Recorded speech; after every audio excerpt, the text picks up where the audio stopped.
Today I will be demonstrating some of the unique stitches seen in the Solar Flare Circular Shawl by Knit Eco Chic. Before we begin, you'll need a few things. Your unique sheep yarn,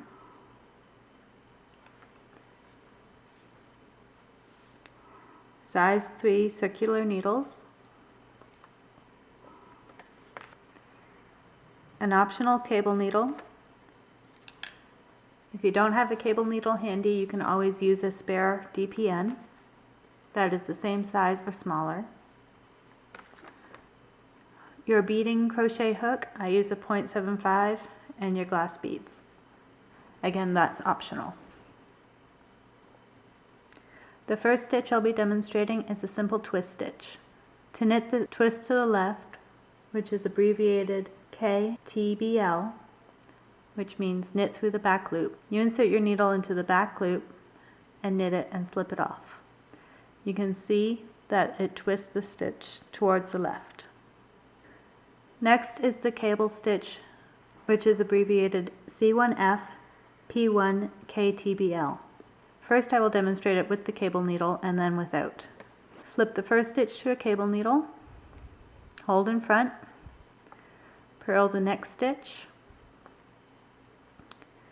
and then knit the stitch through the back loop from the cable needle.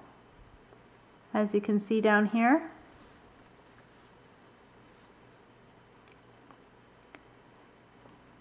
it switches the order of the purl stitch and the knit stitch.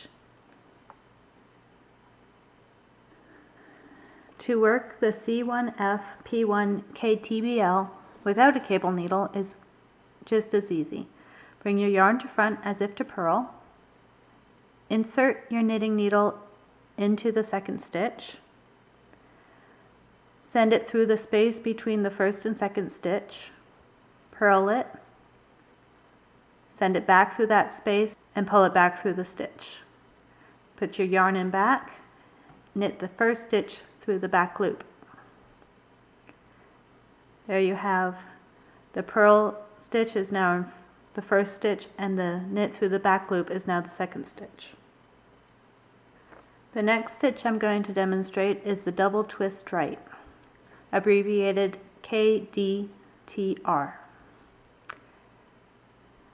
Slip the stitch as if to knit, slip it back onto the left needle, and then knit through the front loop. You can see it gives a 360-degree turn to the yarn. To work the double twist right cable, which is abbreviated C1B KDR P1, I'll demonstrate first with the cable needle. Slip the first stitch, which is the purl stitch, onto the cable needle, hold to the back, knit the next stitch as a double twist right, which is KDTR, and you slip as if to knit, slip back, and then knit it. And then from the cable needle, which is hanging out in back, purl the next stitch. As you can see, it twists the stitch and moves it to the right. Find one that's done down here. Here's one with the bead on the previous row, and it moves it to the right and gives it a little bit of a right twist. You can see the yarn passing over towards the right. With a little work, you can work the cable double twist right without using a cable needle as well. I find it easiest to work it this way. Slip both stitches as if to knit, that reorders them. Then slip the purl stitch back through the front loop so that it's not twisted.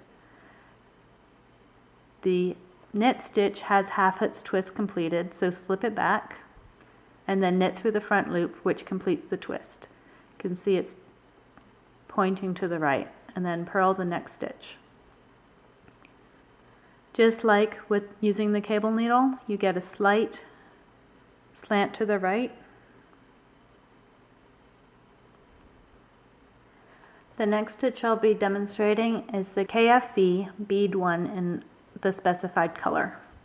So it's a simple knit into the front and back of the stitch. That's knit into the front, knit into the back.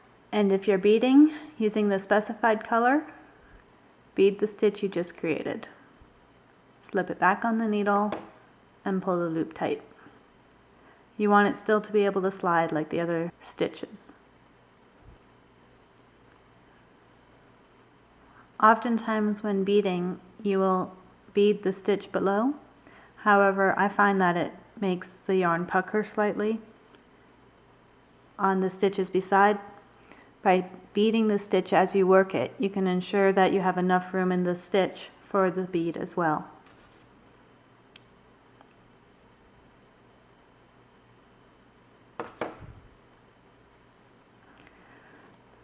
So when this comes back to being knit, the bead will stay without pulling on the stitch beside it.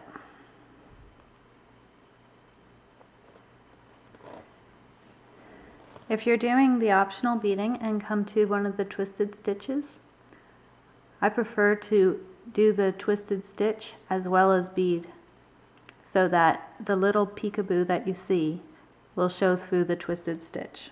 This isn't necessary, it's just an option for a perfectionist. So if it says KDTR bead 1 specified color, first you slip as if to knit, slip back, knit the stitch,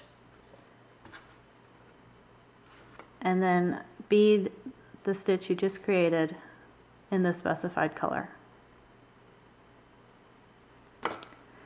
As you can see, you see just a little bit of the twist below the bead. So it's completely optional.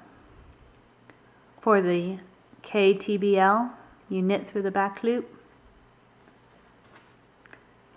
bead the stitch just created, and continue on.